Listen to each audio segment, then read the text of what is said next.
Building up on the recent conversation with Antoine, who introduced us to the practice of Trulkor, which is part of the larger system of Tibetan yoga called Tummo, I was inspired to have a conversation with Jean-Pierre and know a little bit more about this association that has been recently established by the large Sangha from France. Is based in Normandy, and they will start proposing and offering services related to body and mind, and the subtle ways of introducing consciousness in this connection of the body and mind. So there will be Qigong, there will be yoga, there will be other practices, but I'd rather let Jean-Pierre present us this association in detail. This conversation is in French, and so please ensure that you enable translation captions if you're listening on YouTube. Welcome to Dhamma on the Sidewalk, insights, interviews, and practical tips on the teachings of the Buddha for people of all walks of life, attuning, exploring, integrating the teachings in everyday life. Simple Dhamma for daily life. I'm Asoka, hosting Dhamma Capsule for people like you.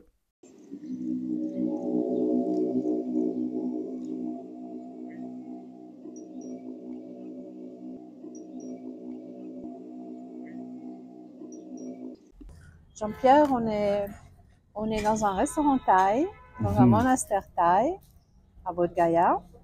On peut entendre les bruits de fond de la ville de Bodh Gaya. Donc on s'est rencontrés à Bodh Gaya. Et tu fais partie d'un groupe, d'une sangha ici, qui était venu à Bodh Gaya pour, je pense, 2 semaines. C'est ça. Pour pratiquer, pour explorer les temples, les monastères et la pratique. Et là, tu peux nous dire un peu de ce que tu fais, qu'est-ce qui t'a amené à venir à Bodh Gaya, et puis ce que tu fais en France. Si j'ai bien compris, vous êtes basé en Auvergne, en Normandie. C'est ça. Dans l'objectif de la Sangha, il y a aussi l'idée de transmettre l'enseignement qu'on reçoit. Et donc pour transmettre cet enseignement-là et s'adresser à un grand public, on a créé une association qui s'appelle Arcanum et qui a pour objet de travailler sur ce qu'on a appelé le corps conscient, comme un préalable à une voie intérieure spirituelle. L'idée de travailler avec cette association, c'est de permettre aux personnes d'explorer par la porte du corps la conscience.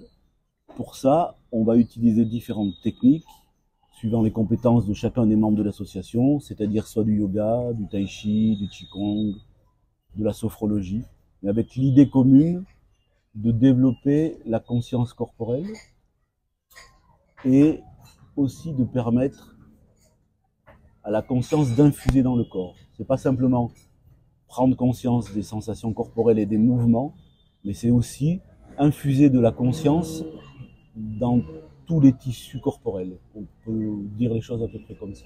Donc c'est comme un échange bilatéral, mutuel.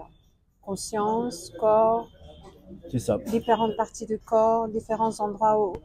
L'idée étant que la chose commune à tous les êtres humains, c'est d'avoir un corps. Et l'objectif, ce serait de rendre conscient ce corps à travers la pratique de différentes techniques.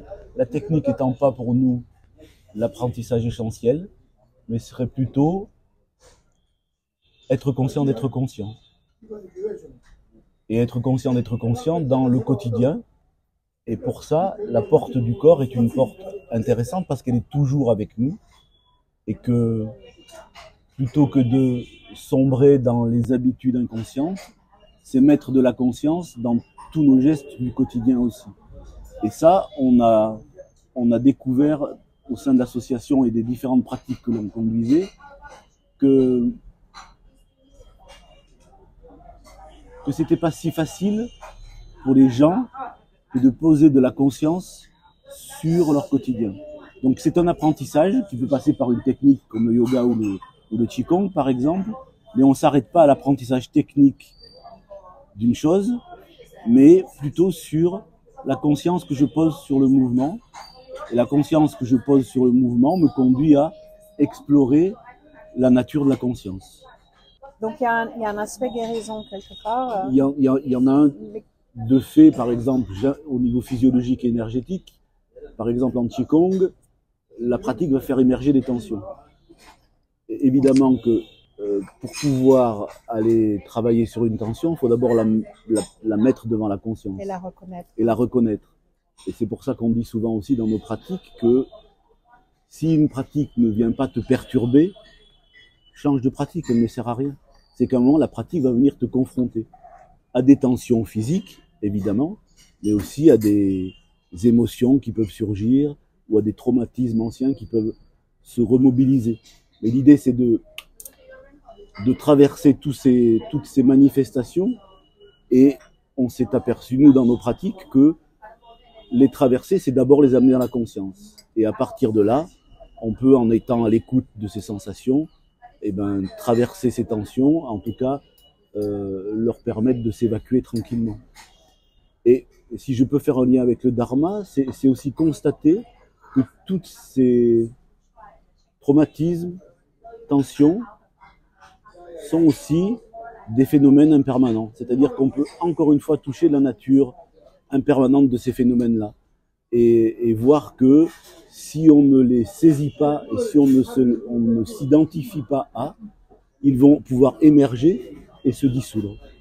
Donc ça, je trouve que c'est intéressant de pouvoir le travailler sur un mouvement, par exemple. S'apercevoir que en faisant ce mouvement, je vais faire émerger une tension.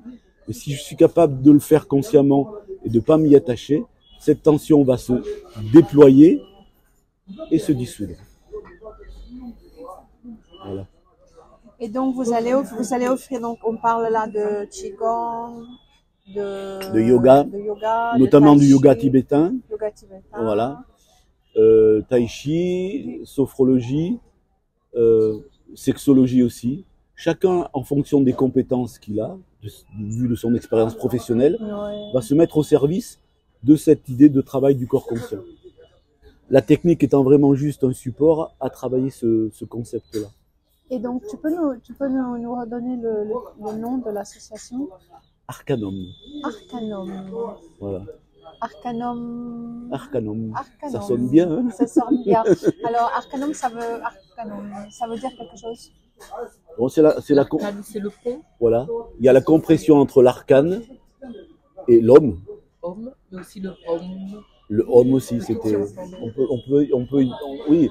Et surtout, peut-être, il y a cette idée de pont, de voir que dans nos pratiques, dans les pratiques qu'on propose, il y a souvent ce lien entre la terre et le ciel, et que ce lien entre la terre et le ciel, c'est bien le corps de l'homme et de la femme qui font ce lien-là. Donc c'est vraiment, à travers nos pratiques physico-énergétiques, travailler ce lien entre la terre et le ciel. Et c'est un point intéressant. Comment ça va, comment vous avez l'intention? Ça n'existe pas encore. Elle est en train de se former, cette association. Voilà, c'est en préparation et les premiers, nous on a déjà fait des premiers stages d'essai, on va dire, et les premiers stages Arcanum démarrent ce printemps-là, printemps 2025. Et ça se développe comment? Donc vous avez des stages résidentiels, stages non résidentiels, alors essentiellement des stages résidentiels, ouverts à tout le monde, adultes, enfants peut-être pas, c'est pas encore développé, mais adolescents oui. Et puis ce sont des stages qu'on va développer d'abord sur 2, 3, 4 jours, mais avec l'idée toujours en toile de fond, à travers ce travail sur le corps conscient, de pouvoir conduire les gens vers une recherche plus spirituelle et intérieure, conduisant pourquoi pas au travail de retraite et de pouvoir ensuite développer le travail qu'on a commencé au sein de l'association dans un centre de retraite où on pourra faire des retraites de méditation peut-être un peu plus longues. Pour les gens qui seront intéressés, pour qui une graine aura été semée dans ces stages Arcanum, on va offrir la possibilité d'aller un petit peu plus loin dans le travail, par un travail de méditation un peu plus intensif, on va dire. Et ces stages vont se dérouler en quel endroit? Alors pour le moment, on a deux lieux. Un centre de retraite qui existe en Normandie, à Juvigny-sous-Andenne, donc un centre où on peut accueillir une vingtaine de personnes, où il y a déjà des retraitants et des retraites qui sont organisées pour la Sangha dont on fait partie. Et on a un deuxième lieu où on va faire des stages qui se situe en Auvergne, dans un petit village qui s'appelle Goudet. Et là, des stages qui peuvent accueillir une douzaine de personnes. En résidentiel aussi. Voilà. Tu parles de Sangha, mais pour ceux qui ne connaissent pas, tu peux nous dire quelque chose de cette Sangha? Alors je peux en dire quelque chose, oui. Par rapport au Dharma, oui, par rapport à la pratique. Cette Sangha existe depuis maintenant une vingtaine d'années. Elle s'est organisée autour d'un lama, Lama Tserin Zempo, qui est un élève de Kalu Rinpoche, et avec qui donc on travaille depuis une bonne vingtaine d'années. Et l'orientation, on va dire que l'orientation qui chapeaute un peu l'enseignement qu'il nous propose, c'est la tradition du Dzogchen,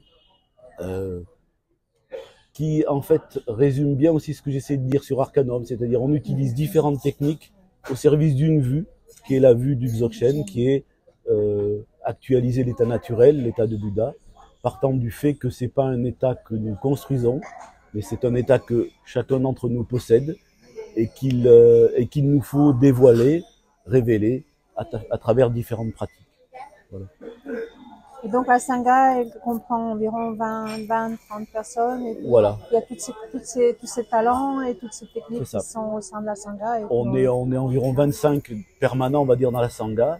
Et dans ces 25 personnes, il y en a une douzaine qui sont, entre guillemets, animateurs, enseignants. Dans leur ville respective et puis avec des techniques différentes. C'est intéressant. Oui. Je vous souhaite beaucoup de bonnes choses. Eh bien, merci. Et est-ce qu'il y aura un site? Alors, le site internet va être effectif d'ici quelques semaines. En tout cas, au plus tard, au mois de mars 2025, puisque nos premiers stages vont démarrer en mai, juin, juillet 2025. Ah ben, c'est très bien. Voilà. Je vous souhaite beaucoup de bonnes choses. Eh bien, merci beaucoup. Merci beaucoup. Merci beaucoup.